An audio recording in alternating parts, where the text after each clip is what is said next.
Welcome to Color Country Politics, where we discuss all the important political issues facing Iron County, Utah.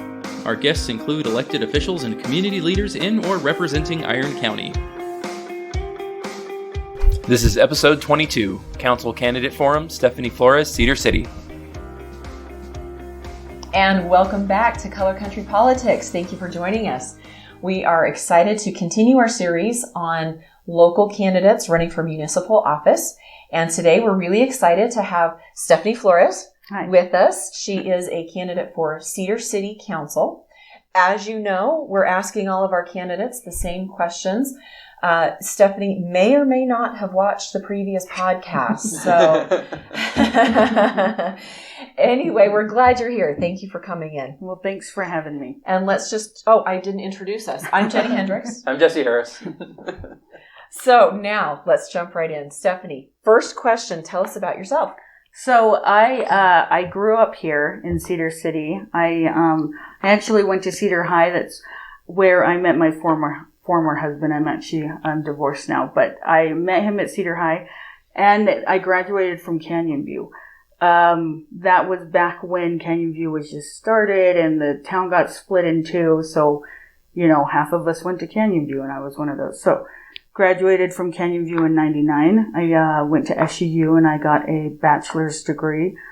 In 2007, I actually got to speak at graduation. I don't remember the title. It's terrible. I got a degree in graphic design, and so I think I was the artist of the year or something for the School of Art and Design. That's great. Went on to get a MFA from Indiana University in Bloomington, Indiana. Was over there for a few years, moved back west, went to Idaho, lived up in Salt Lake, and then came back here in 2015. Okay. So I was gone I got my MFA in 2011, so I was gone 2011, so I was gone for about 8 years. Okay. And came back because I love Cedar City, right? And then when I got back here, I worked at a screen printers, but then decided to open my own business. And so I own the art studio on Main Street behind the All-American Diner. Oh, okay. Right. So, which, due to construction is, unable to access right now. It's going to be great when it's done. So great when it's done. And at the art studio, so we do workshops and we do classes. Anyone can come in there and, if you want to make something, I have all these tools and supplies and, there's just an hourly fee and you can just come in and make something. But you have to make an appointment first because I totally lock the door. I don't like being interrupted. I am a creator. So I understand needing focus. I need focus. And no, I do not sell art supplies there. I get that question a lot. Go to Color Country Art Supply. Nick is the best. So yeah. And I do a free art party every year. We just did that on the 1st and the 8th. This year I did it for 2 weekends in a row. It was awesome. Super fun. So many people came in, made a bunch of stuff. You come and make t-shirts, jewelry. That's great. It was so much fun. I love it. So that's what I do. And then occasionally I teach at SUU as a professor in design as an adjunct. And I have 2 dogs and 3 kids. I'm a single mom. I live up the street. That's great. Yeah. Awesome. Okay, well, thank you. So I always say it takes a little bit of crazy to decide to run for office. Why did you decide to do it? So I am, like I said, I'm a single mom. And I am, I share a home with my mom and my brother because we can't afford the rent otherwise. And this is a problem. So it's weird. I am educated, I work hard, and I still am not able to make enough money I should be making more, right? But I mean, that's the story that we're given. Go to school, get an education, work hard, and you'll be successful and, have all this money or whatever. And I don't. And, some can say that's, personal choice or whatever. But what I'm seeing is issues with income equality, and we see that specifically in Cedar City. And housing costs and wages, right? That's why I'm running, is because the majority of people are in the situation that I'm in, and from what I see. I don't see this talked about a lot, and it's such a problem, and so many people are in the situation I'm in. And I'm running because people are afraid to speak up, I think. And I think that's why we don't see this talked about a lot. Or I see the idea that like being of low income is as a character flaw, when it's not. You know, you're not like a bad person if you're poor. But it seems to be an attitude that comes up. I don't know what that is. You're not lazy either. I don't know what that is. I don't know what it is about that. And it really bothers me. But people are in my position are degraded for those things. And so there's this fear of getting involved. A lot of people point to the county commissioner race as an example of how nasty, you know, politics can be, especially on like the local level. I mean, we see it on the federal level, the national level as well. What was it? The Democratic debates just happened, right? I have not watched those, and I feel bad about that. But I will. I'll watch those. I've been listening to you guys. Right. Well, I mean, at least you got your priorities straight. Well, you know, I'm focused on the community, local community now, right? You have the throttle factor. If you don't like it, you can reach out and throttle someone. Yes, right. Exactly. Whereas, you know, the president. Anyway, so I'm doing this as a way to show other people, you know, we do have a voice, you have a voice, and you can speak out. You can take charge, and you can make a difference. You can, you know, stand up and do something about it. So I see this as a platform that I've been given to draw attention to that, and encourage other people to not be afraid and get up and go. And that's why I threw my name in the hat. It's kind of scary, but yeah, it's okay. That's good. It's good. Yeah, it's not as bad as I thought. So that's good. That's good. Well, what, in your opinion, are some things that the city is doing well? What are some things that you like that are going on with the city? There's a lot of things I like. Well, there's, like I said, I came back to Cedar City because I love it. I think I drive around Cedar City, you know, going to work or, you know, running errands or whatever, and it's such a beautiful place. And I think to myself, you know, I live in a paradise. This land is just, it's gorgeous. Like Cedar Mountain is, I mean, right now it's just covered in green, and it's just this picturesque scenery.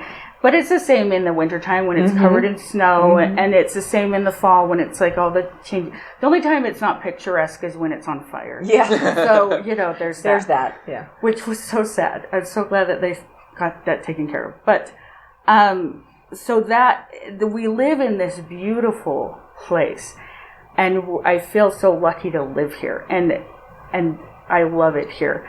And that doesn't necessarily have anything to do with the city itself, right?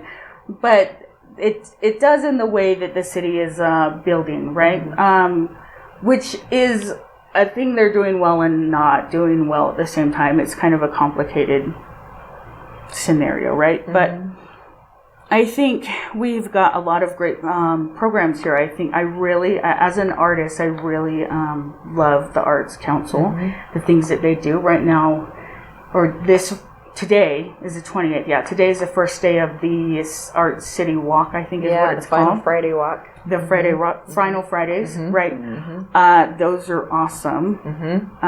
Definitely, you know, you guys go to those? Yeah, PSA, we do this sometimes. PSA, if you have not been to the Final Friday Walk downtown, it's free. It is so fabulous, and just the community is out walking around. You can wander kind of in and out of the shops and the restaurants and things. So this, we're filming it on Friday. You're not going to see this until after that, right. But there's another one coming up. They happen the final Friday of every month all throughout the summer. So put that on your calendar. Yes. Thank you for bringing that up. Yeah, I love to promote this town. I love it. Yes, and they have live music. They have food. You can go buy art. I think they have some participation. When I have participated as a studio in the Final Fridays, I do activities because that's like my whole thing. So it's really an interactive event, and it's awesome. But I do have a list, sorry. So there's a lot of great little businesses here too. The restaurants here, I think, are awesome. One of my favorites is Lupita's. It's been here forever. The fact that we can have these little local restaurants, and like Lupita's, for example, is like this authentic Mexican food, which is my favorite. And I have lived all over the country and visited other states, and I'm really, it is really good. I tell people that when it comes to food, we punch above our class. We really do. Yeah. I think that's a good way to say it. Yes. There's other ones, not just Lupita's, like Pisco is great. And I see like Don Miguel's, because it's like Lupita's brother. That's in my head. I don't know if they're related, but, the All-American Diner, for example. So there's all these really great little... Oh, I know Top Spot went out of business, but Top Spot was great. I miss them so much. I know. And somebody bought the locations, and I see them, because I'm right there. I see people, I don't know what they're doing with it, but they're fixing it up. I hope it's something similar. I don't know. As long as they make the same fries, I'm good. Oh my gosh. Yes. So I think we have so many creative, innovative people here, that are doing things and for the community, and just bringing in things that we can enjoy, And I know we have tourists that come in here too. I think our tourism is great too, but it's the people that are setting up shop here that are really great. I think. Let's see, what else do I have here? Oh, we have a lot of really great resources, right? There's, so something I care a lot about, and I wanted to talk about maybe in the next question more, is, we have our homeless shelters here. We have the Canyon Creek services. Oh my gosh, they are wonderful. They have helped me personally on a few occasions. I definitely recommend them to people, and, what's upsetting to me is that not everybody is aware of them. So we have we have amazing resources, but that's one of the problems, is maybe not everybody's aware of them. The Care and Share, I just came from there actually. I was over there. I was volunteering. I haven't done that in years. So maybe another, go volunteer at the Care and Share. They're really, the services that they provide people, the way that they help people, I don't think people are aware of that, except for those that are there getting that help. Peggy does a great job out there. Peggy is amazing. She's amazing. She is amazing. And I'm so glad that she's there and what she's doing through the Care and Share.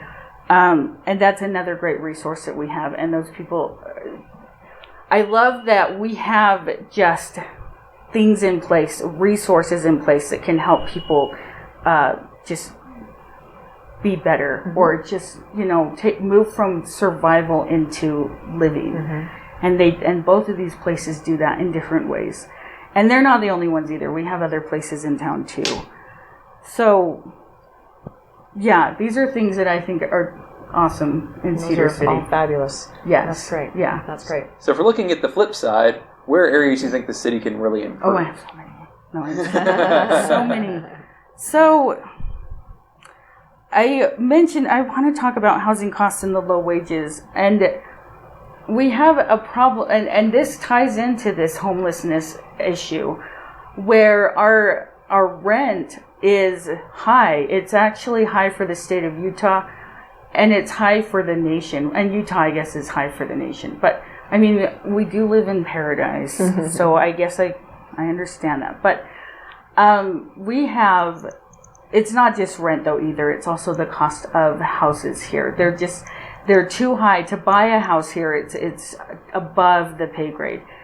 It's just too high. People are unable to afford to buy a house, and then our rent, I don't know what is going on, but it is just increasing significantly in the past few years, or even just the past few months, and I don't know why that is. I wonder if we're trying to compete with like a global rent market or global housing, when we shouldn't be doing that, because we need to focus locally. But we do have we have a low cost when it comes to like groceries.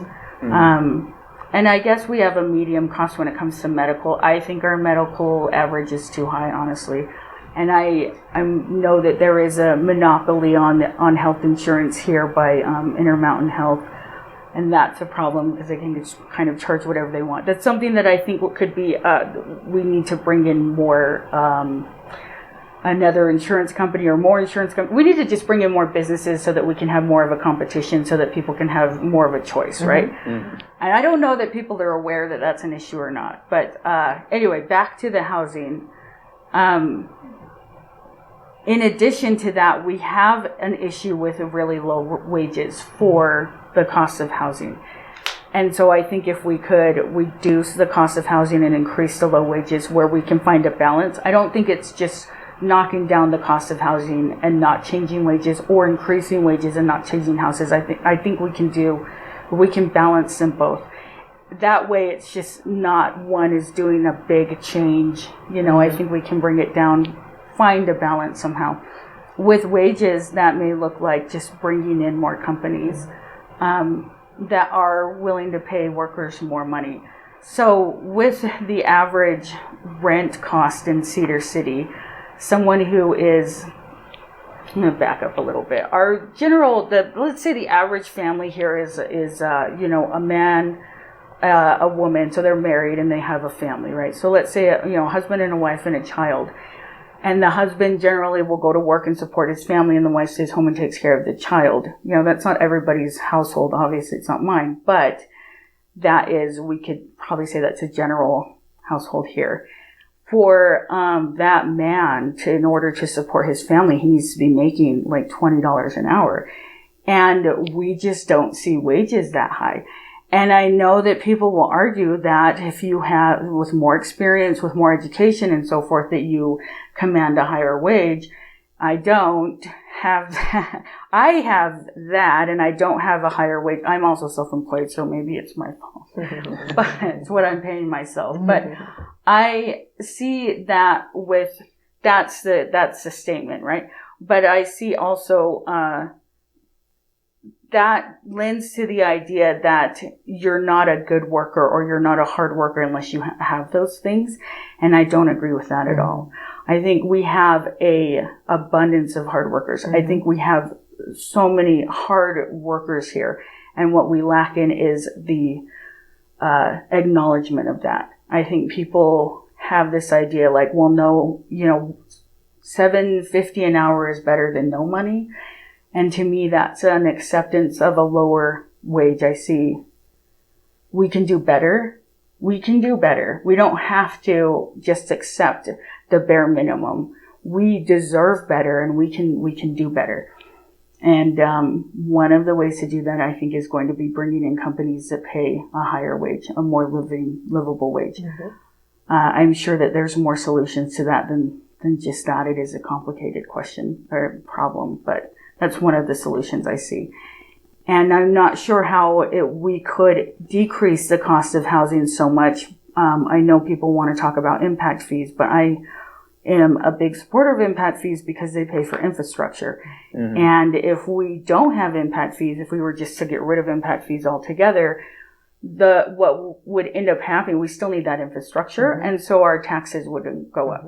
So without impact fees, there would be higher taxes, more taxes. So impact fees are like, like a big lump sum, like down payment type of idea where, then, you buy a house and it should gain in, worth, right? So it's kind of like an impact fee seems like an investment to me, whereas taxes, everybody hates taxes. I don't hate taxes. I'm fine with taxes, but I see taxes as like, paying into my community. So I don't have an issue with it. But to those who do have an issue with taxes, the impact fees is like an investment, whereas taxes is, they're taking your money, right? So I don't see that as an issue. I want to look at the other reasons for costs being so high. And and impact fees isn't related to rentals. So I want to find out what is the deal with the high rent. I want to find out, is it like the, idea that we need to compete globally? Is it Airbnb that's kind of causing that issue? The point is that the people that live in the work in the community can't really afford to live in the community. We have SUU here. People are coming here and we have the technical college too. We have, do they still go by Swansea? No, it's Southwest Tech. Okay. Yeah. Okay. We have Southwest Tech and we have SUU, and they're working together doing amazing things. Which is awesome. But we have people here going to school, getting the education, getting the experience from both of these places or one or the other, and then not being able to find a job that will pay them what they need to set up, grow their roots here and stay. And so they leave. I have a lot of friends who have gone to SUU and they wanted to stay here and they couldn't because they couldn't find a job in their field, or they couldn't find one that paid well enough for them to afford to stay. And that doesn't make a lot of sense. I think this is such a great school. I love SUU. I really love Southwest Tech as well. They're both really great. And there's no reason, aside from the issue with the jobs and the housing, why it's just it comes across as a simple problem when I say it like that, and it's not. But and it creates a great pipeline. You look at that new Bowman's Country Kitchen out by Iron Springs. It's been, people are raving about it. Well, that's someone who graduated from Southwest Tech. Right. That's an immediate impact in our community by keeping someone who went there. Right, and we're always going to have students that will leave, that come here from out of state or whatever, or from another city in Utah, just to get the education and then leave, right? And then we're going to have people like me who went here, left, came back, and I hope I'm contributing to the community, at least with my free art parties maybe. But, this is the housing and the job market is an issue, I think. I've gone around and talked to a lot of people. And just as one final note on the housing and the wages, okay? This is something that every single person I have spoken to, regardless of party affiliation, regardless of financial situation, regardless of, I don't want to say age because I don't talk to little children about this, but, adults, regardless of their standing in the community, I have heard every single person has said, yes, this is a problem. So, okay, so with the police department, I wanted to mention that because I know that I've seen a lot of people raving about the police department. But there are issues in this community that I don't think are being seen or being ignored. We do have victims of hate crimes here. I do think that there's other crimes too, domestic violence. And I've heard numerous stories from people, personal experiences with the police where they have not been treated well, or they feel like that they have been invalidated. And I have had an experience with the police. I've had good experience with the police here, and I've had bad experiences with them as a, I guess you could say as a victim. I don't like calling myself that, but I actually emailed the DA because I was so upset, and I said, your police force needs to go through sensitivity training because of the way that I felt coming from an interaction with them where I needed their assistance. And he said that, he would do that. But I want to see that. I don't want to hear any more stories from people who are victims of hate crimes or domestic violence who feel like that they cannot call the police. I think I believe that's part of their job. I think that they're supposed to help people in those situations. The Canyon Creek Services helps people in those situations. Victims Advocates helps people in those situations. So if you don't want to call the police, call them. Call Victims Advocates or Canyon Creek. But I would like to see the police help more with that. I want to know why they're not. And I've seen issues with this isn't about the police, but with discrimination, housing discrimination. I guess that's another housing problem. But I'd like to see. I've seen it where renters are like, we want a married couple with no children, which is totally illegal. So that's not okay. But I've known people who have been discriminated against because they're single parents and they don't, the renter doesn't want to rent to them. I've had I've had issues being self-employed with my perfect 20-year rental history, never late or anything, always got my deposits back, but had a hard time finding housing because I don't have a steady income as a self-employed person. And I think these are things that city council can help with. I think that they could put forth initiatives that could address this stuff. So there's that too. Oh, and that's my list. So yay. I felt like I was like, I have a whole bunch of stuff. I felt bad. Okay. So yeah. Oh, the homelessness. Yeah. Connected with. Anyway. Yeah. I could go off on this for a long time. I'm sorry. But yeah, I don't know. Okay. All right. Well, thank you. Thank you. So what are your specific goals? If you are elected, what specifically do you want to accomplish? So what we were just talking about with the housing and stuff, those are things that I care about, the police and everything. So these are all issues that matter a lot to me. I'm not sure how I would work with them. I know that there is a solution there. So that is definitely something I'm just not sure how I would approach it at this point in time.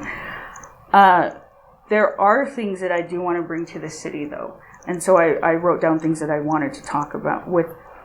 I have the art studio. I am very passionate about art and culture. I want to see more of that in Cedar City. Mm-hmm. We are the festival city, and I know that we boast like this,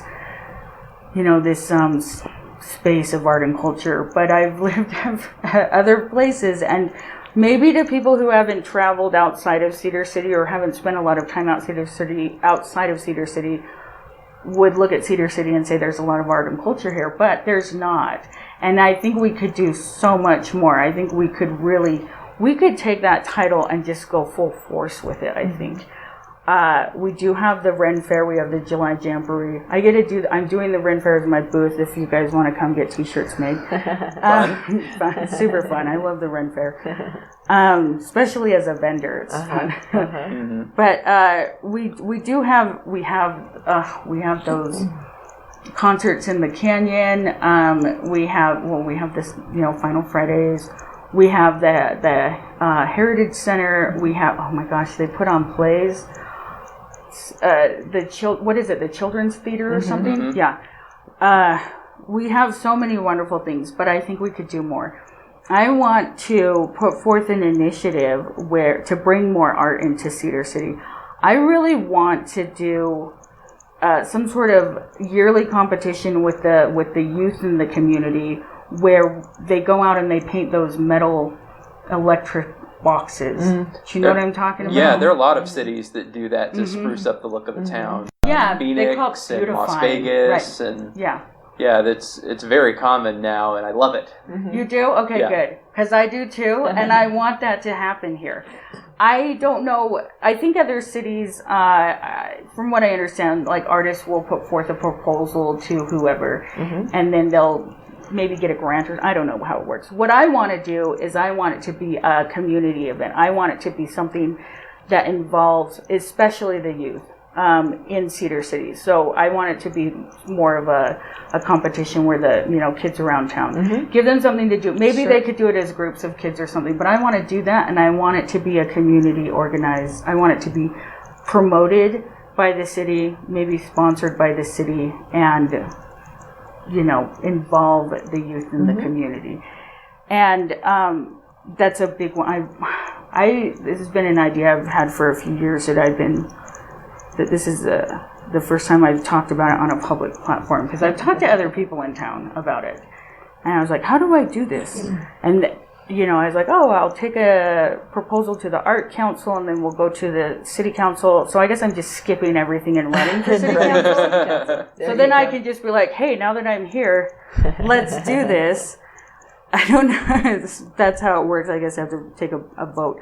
I want to incorporate more community spaces in Cedar City. I want to see more walking spaces, more pedestrian friendly spaces. I know we have that one little splash pad, and I think it's great, but it is in a weird location that's very traffic heavy. And nobody knows it's there. Yeah. Well, it's so small too, right?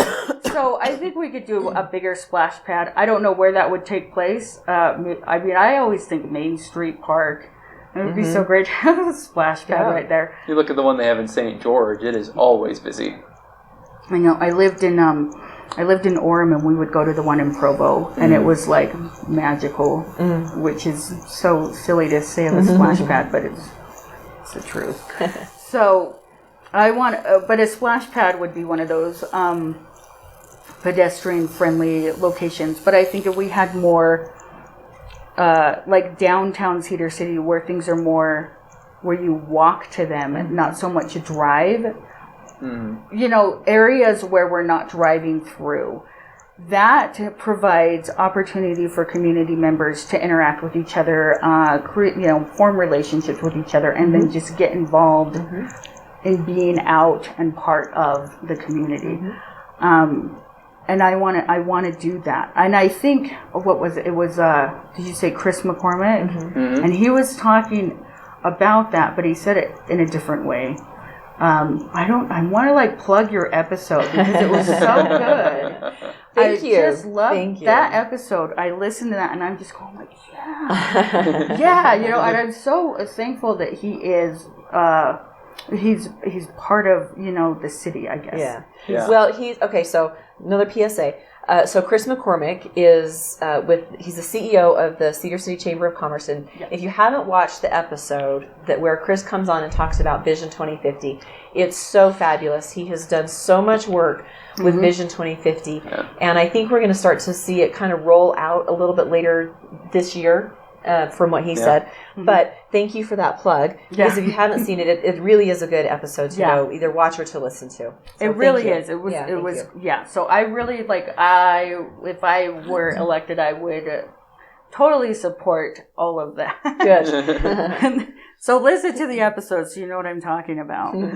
I like the idea of painting other areas, not just electrical boxes, like the water towers, for example. I know that they already have paint on them, but I would love to see that as another community art project, something that could be redone every year or every 5 years. They're really big, so maybe not every year. That would be a huge endeavor, right? But I also would love to see something like designated walls in the community for graffiti artists. Not vandalism, but actual graffiti artists, right? These are things that give opportunity to our youth to go out and express themselves through art, right? And at the same time, it beautifies the city. It gives us more of that visual art and cultural vibe, I guess. And when you have a designated wall or walls, I would love to have multiple walls for graffiti art, or you could call it street art, I guess. That's when I say graffiti, I think a lot of people get the idea of vandalism in there. But vandalism is something, I mean, it's destructive. Its purpose is destructive. And it looks terrible. It looks like crap. And I don't want that. I don't want vandalism. Yeah, we don't want to look like Downey, California. No. I want, but the reason why they look like that, well, besides the fact it's a destructive act, but it's also an act in hurry, right? And maybe it's like graffiti artists that are practicing and they don't want to get arrested, you know. But when we have dedicated walls to graffiti, communities that have dedicated graffiti walls, it gives those artists time to really hone the art that they're creating, and it produces beautiful work. And what's really fun about them is that they get covered up by new art. So I really like it. It's interesting to witness. It's like a dialogue, a visual dialogue between artists that goes on on this wall, and you can kind of watch it happen. You know, one day it has this art, and then the next day that somebody else covered it up with this art, and then somebody else came along and covered it up with some other art. And that can be like a really friendly competition, and it can create some really beautiful work. So I would like to do that too. I would like to see designated areas in our community that are youth or are older artists. I am not a graffiti artist, so I don't know that I could go out there and paint. Maybe I would. I don't know. But to take advantage of that, and you know, that instills a sort of pride as an individual in their community as well. They get to take part in creating what it looks like. So that's something else that I want to do. I have like public spaces in here again. I really want, that's another place, that's another way that we could create a public space as well. I also want to see more opportunity for nightlife for young adults, right? We have like a couple of bars, which is fine. I don't go to bars. It's terrible. These are things that don't affect me directly, but I know that people would enjoy in the community. The joke is, welcome to Cedar City. We close at 9. I know. And we have the SUU, right? We have this wonderful university, and it's constantly expanding. I know, and there's that issue with districting that I want. I don't know if we have time to talk about that here, but yeah, that's something else I want to tackle is districting. But we have all these young adults, and there is a lot that you can go hiking. We live in southern Utah. Zion's right down the street, basically. But for a college town, I think it's weird we don't have any clubs, And I don't know if that's because there's no one that wants to open a club, or if there's just, there's no one that, or that the city just doesn't want one. Like they're afraid that they would be run out of town. I don't know what that is, but I think I would like to have some sort of opportunity for more of a nightlife to exist in Cedar City. We don't need to roll up the streets at 10 every night. A lot of the restaurants close way too early. They do, and I don't know why that is. If it's just we just don't promote, being out and about at night or what. But I think we could. It's funny, my brother-in-law, he's opening up a theater down in Hurricane. Like a movie theater? No, like a performing arts venue. Like he's going to have, stand-up comedy and plays and theater camps and stuff. Well, the reason he wanted to open it is he was going around to hotel concierges and all of them were saying the same thing. People check out a day early because there's nothing to do at night. Yeah. And the European tourists that come, they're like, all right, well, we've done all of our stuff for the day. We took a little break and now it's 10 o'clock. We want to go do stuff. And there's nothing to do. There's nothing. Go in the sheep tunnels. Right? Which, would scare yourself. I don't know. Speaking of graffiti. Oh my gosh, I didn't even think about that. Yeah, I guess there's a lot of vandalism graffiti down there. Yeah. Yeah, particularly the one that's like on the north side of Enoch. Yeah, and then we're spending money kind of covering that up and I think if we gave people a space to do that on, they would actually produce things that we would want to see versus that kind of stuff that we don't want and we just try to cover up. There's a way to take something that's already happening and kind of flip it into something productive and beneficial. And I see that as one way of doing that. And I know that there's other things out there. There's other problems that have solutions that we could just flip like that.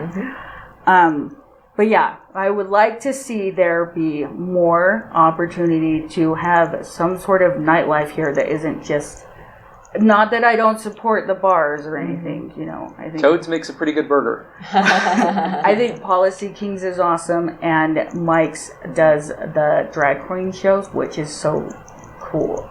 I love that they do that, especially here in Cedar City. That's I think that's brave, and I love that, and I want to see more of that. I think when we allow ourselves to do things that scare us, we grow as people, and we become better, and we are able to more reach our own potential. And when we as individuals can meet our own potential, that kind of spills out into our community, and it really just creates a better environment for everyone. So as many opportunities as individuals have to do that here, the better, as far as I'm concerned. So I have all my little notes here. I'm like, I want to do things that engage the youth, and that's what we already talked about that. I want to do things that, when we're talking about the problems that we have and the solutions that we can find, I want to have some events or spaces where we are promoting civic agendas. So we have this problem, let's get community members together in a really comfortable environment, or something, even like at the park or something. So these would be like events where we gather community members and then we can see who among them, I hear ideas, hear solutions, figure out what works. I think that's the best way to solve problems, is to listen to solutions, not just, and recognize that while you might have one really good idea, without exploring any other options, I mean, you don't really know if that idea is the best or not. So it's about finding the best solution. And I think we can do that with community, like civic events. So if somebody has a problem or they see an issue, they can kind of present it. Maybe the city can put together an event where it's like, hey, let's all get together and talk about this. But not in the way, like, I think that sounds like kind of like a town hall meeting or something like that, but more of a like friendly, like community party, block party type thing. Something a little less formal. Something less formal. Yes, formal things freak me out. I think that's probably why a lot of people won't go to city council meetings and say something during what's effectively the open mic period. Just the intimidation factor. There's a large audience, and you got to go up there and say who you are and hope you can articulate yourself well in front of the camera. And then that you're being like broadcast live on YouTube, and you don't know who's listening. And maybe you told your mom that you were going to your friend's house, and you went to the, and you snuck into the city council meeting. And like, you're going to be busted if you get up and talk about that issue. So like. So, yeah, definitely something less formal. I think just giving people the opportunity to participate. I think they will. Maybe not at first. You have to get the word out. But people, I think, are afraid of consequences or how they might be seen or what people might say. Right? But I don't. But I'm here, ready for city council, and I'm like, I don't think any of that actually matters. What matters is the solutions we come up with and how that benefits ourselves and our neighbors and our communities, our city, really. There's a lot of value in private conversations. You can be more candid. There is, absolutely. So yeah, I want to do that. I want to provide space for that so that we could just get those statements and those ideas out there to where we can implement them. So they're not just talk, they become something, That's what I want to do that. So, those are all things that I want to do is if somehow I make it to city council. You will have a very busy schedule. Yes, yes, I would. I was thinking about that with how much time I've had to dedicate to this, just putting my hat in. So I would definitely have to change my schedule with the studio. Maybe I could hire someone to run my studio. There you go. We'll see. That'd be great. I would love to provide jobs. Yeah. I would love that. Yeah. Yeah. So that's great. You got a couple of minutes that you're with someone in an elevator. What's the quick pitch you give them for why vote for me? So I am not a salesperson, and I believe that, action speaks louder than words. And so I think the whole interview is, if you like me, vote for me. And if you don't like what I'm saying, then, vote for somebody else. That's fine. It's fine. So what I want to do with this last little bit of time, I want to encourage everyone out there who's listening to register to vote if you're not registered to vote, or help your friends and family register to vote. The best way to engage in your community is by voting. And when we're talking about local government, these, municipal elections, these are things that affect you directly, as opposed to, like federal elections, like president.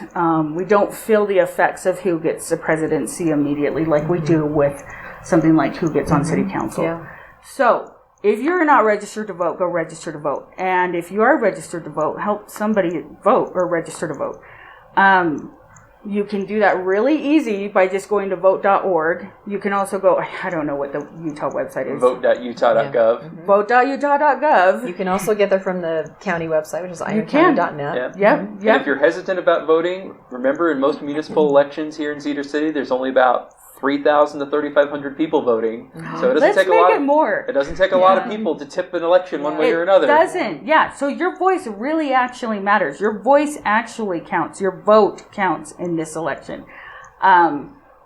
you take that opportunity and use it and vote, and it's so easy because they just mail you the ballot. Like, you don't even have to leave your house. You can vote like in your pajamas. I mean, sign the back for sure. Yeah. Apparently people forget to do that. Sign the ballot, send it back. I personally like to take my ballot and go deliver in person because I get the sticker. So on election day, they have the ballots open at city offices.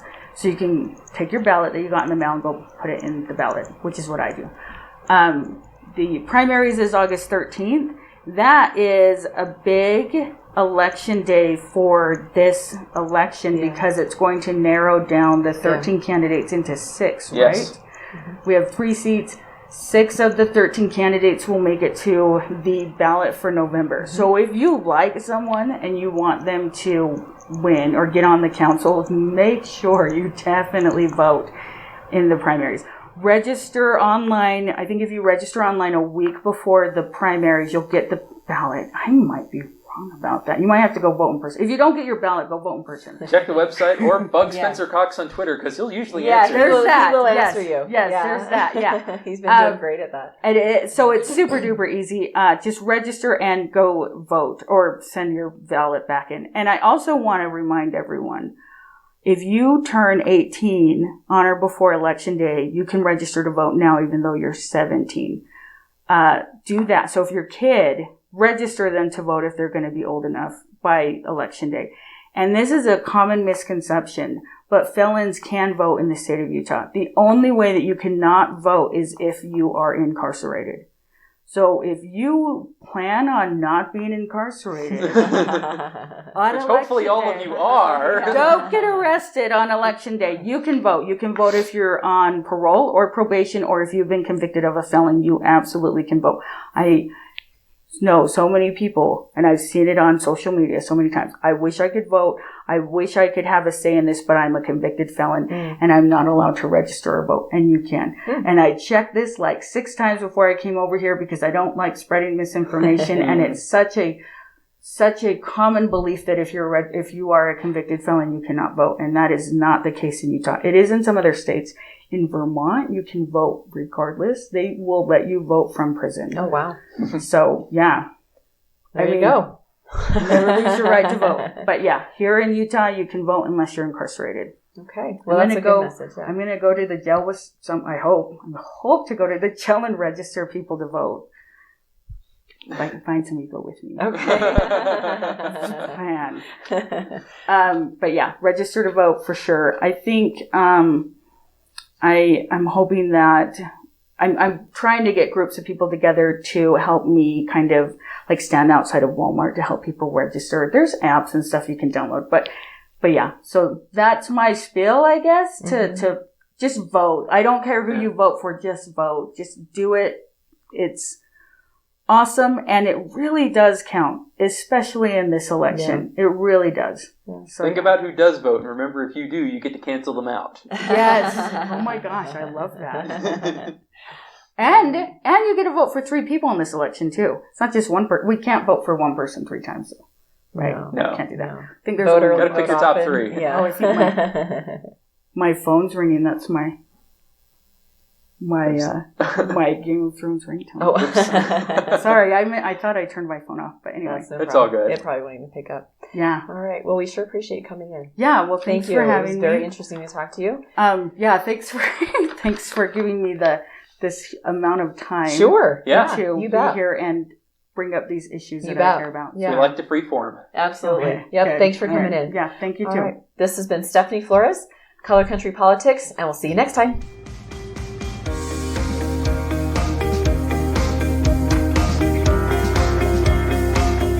You've been listening to Color Country Politics, a production in cooperation with Utah Politico Hub and graciously sponsored by Century 21 Prestige Realty at 121 North Main Street, Cedar City. Special thanks to Amoeba Crew for use of their song Background Indie Rock, licensed under Creative Commons. Subscribe to our podcast on iTunes, Google Play, or wherever fine podcasts are found. Also, check out our YouTube channel where we post video of our interviews. And don't forget to follow us on Twitter, Facebook, and our website at www.colorcountrypolitics.com.